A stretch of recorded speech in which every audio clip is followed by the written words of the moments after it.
ने टर्न कर दिया। मेढक ने जैसे ही टर्न किया, पपीहा ने समझ गया कि भगवान शिव का आदेश हो गया। तो पपीहा ने बोल दिया।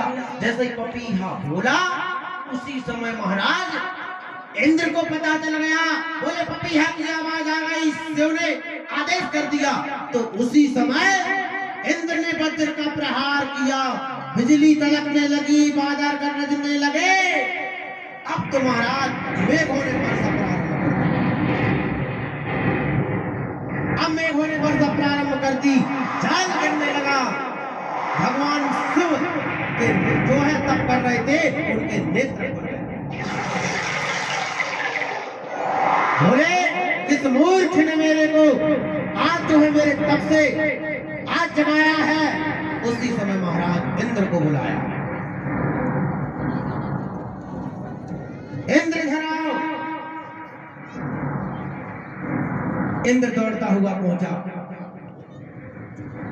बोले बताओ तुमने वज्र का प्रहार क्यों किया? और तुमने वज्र का प्रहार किया इसीलिए तो मेघों ने वर्षा की। इंद्र ने कहा महाराज हमारी गलती नहीं है। और बोले पपीहा की आवाज आई थी, हम समझ गए कि शिव जी का आदेश हो गया। बोले बुलाओ पपीहा को। अब पपीहा आया। बोले क्या तुमको किसने कहा था?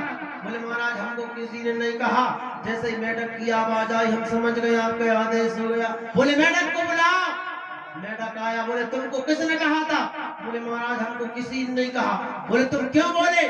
बोले महाराज एक तो चली गई, एक ही बची है। बोले क्यों? बोले किसान ने धान फेंक दी, एक आंख चली गई, एक ही बची है। इसीलिए महाराज आप ऐसा घोर तप ना करें कि जिससे महाराज सब गोविंदाय नमो नमः हो जाए। तो भगवान सब ऐसे दयालु भी है, आहा आज कृपालु भी है।